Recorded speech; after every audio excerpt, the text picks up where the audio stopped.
Hi guys, ഒരു പുതിയ അപ്ഡേറ്റോട് കൂടി SSC CHSL എക്സാം ഡേറ്റ് വന്നിട്ടുണ്ട്. ടയർ 1 പരീക്ഷ ആരംഭിക്കുന്നത് 2025 നവംബർ 12 മുതലാണ്.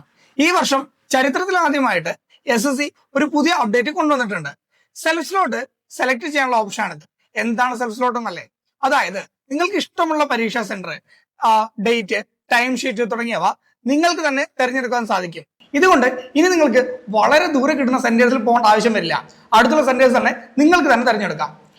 വെണ്ടർ ചേഞ്ച് ആയപ്പോൾ മുതൽ SSCയുടെ എക്സാം സിസ്റ്റത്തിൽ ധാരാളം മാറ്റങ്ങൾ വന്നിട്ടുണ്ട്. അതിൽ ഒന്നാണിതും. സ്ലോട്ട് സെലക്ട് ചെയ്യാനുള്ള ഡേറ്റ് ഒക്ടോബർ 22 മുതൽ 28 വരെയാണ്. ഇതിനകം നിങ്ങൾ സ്ലോട്ട് തിരഞ്ഞെടുത്തിട്ടില്ലെങ്കിൽ നിങ്ങൾ എക്സാം എഴുതുന്നില്ല എന്ന് കണക്കാക്കി നിങ്ങളുടെ ആപ്ലിക്കേഷൻ ക്യാൻസൽ ചെയ്യുന്നതാണ്. സെന്റേഴ്സ് ഒരിക്കൽ തിരഞ്ഞെടുത്താൽ പിന്നെ ഇവ ചേഞ്ച് ചെയ്യാനും സാധിക്കില്ല. അപ്പോൾ അപ്ലൈ ചെയ്ത ആളുകൾ ഇപ്പോൾ തന്നെ റിവിഷൻ സ്റ്റാർട്ട് ചെയ്യുക. അതിന്റെ കൂടെ മാക്സിമം മോക്ക് ടെസ്റ്റും അതുപോലെ തന്നെ പ്രീവിയസ് ഇയർ ക്വസ്റ്റ്യനും നിങ്ങൾ മാക്സിമം ട്രൈ ചെയ്യണം. ഓക്കെ, അപ്പോൾ all the best and thank you.